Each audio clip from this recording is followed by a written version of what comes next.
राजा ल्याउनका लागि के ठुलो कुरा हो त होइन नि।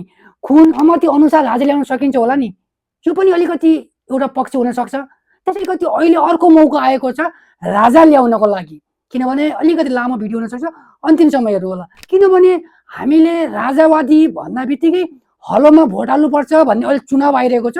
हलोमा भोट हालेपछि राजावादी ल्याउन सकिन्छ भन्ने कुरा धेरै वर्षदेखि हामीले सुन्दै आएका छौँ, हेर्दै पनि आएका छौँ। त्यही पार्टीका व्यक्तिहरूले म राजा ल्याउने पार्टी हो पनि भनिरहेका छन्। यति भन्दा भन्दै पनि हिजो अस्ति राजालाई स्वागत गर्न जति व्यक्तिहरू गएका थिए त्यति मध्ये 10% व्यक्तिहरूले पनि भोट हाल्दैनन् हलोमा। यो यथार्थ कुरा हो, हालेका छैनन् पनि। र हामीले अहिले अर्को मौका किन आएको छ भन्दैछु मैले, मेरो आफ्नो अलिकति धारणा हो, मेबी राइट हुनसक्छ, मेबी रङ हुनसक्छ।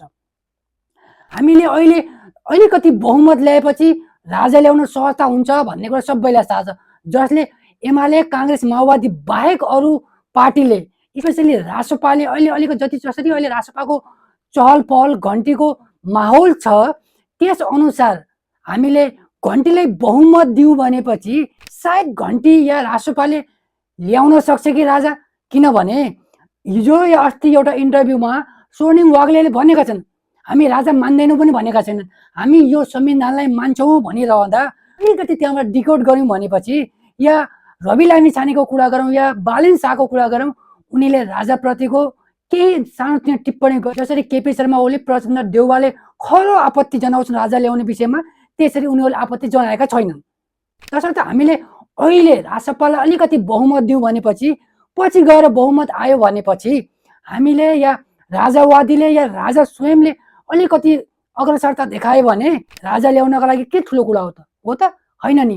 खुन खराबा गर्नुभन्दा, आन्दोलन गरेर राजा ल्याउनुभन्दा जनमत सङ्ग्रह भन्ने कुरा अहिले सबैले नरुचाएको बेला सहमति अनुसार राजा ल्याउन सकिन्छ होला नि, यो पनि अलिकति एउटा पक्ष हुन सक्छ। त्यसैले राजसपालाई दिने कि भन्ने कुरा तपाईँ आफै मनन गर्नुहोस्। राजावादीहरूले स्पेसल्ली, अरूले त कसलाई दिने भन्ने कुरा उनीहरूले चुज गरिसक्नु भएको छ। तर जो राजावादीहरू हुनुहुन्छ अलिकति उहाँलाई भोट दिनुभयो भने राजसपालाई, सायद राजसपाले राजा ल्याउन सक्छन् कि, मेरो पोइन्ट अफ भ्यू हो। किनभने बालिन शाह, रवि लामिछानेले त्यति टिका टिप्पणी गरेका छैन राजाको लागि। त्यसैले अहिलेको माहौल पनि छ, यो हामीलाई अर्को मौका पनि हुनसक्छ नि राजा ल्याउनको लागि। किनभने अझ पनि काङ्ग्रेस, एमाले, माओवादी यी तीनैजना राजाको कट्टरपन्थी विरोधी हुन्। उनीहरूले धेरै खरो विरोध पनि गरिसकेका छन्, त्यहाँबाट आशा त छैन। अब आशा भनेको, अन्तिम उपाय भनेको राजा ल्याउनको लागि सायद राजसभा हुनसक्छ कि बहुमत दिनुहोस् न।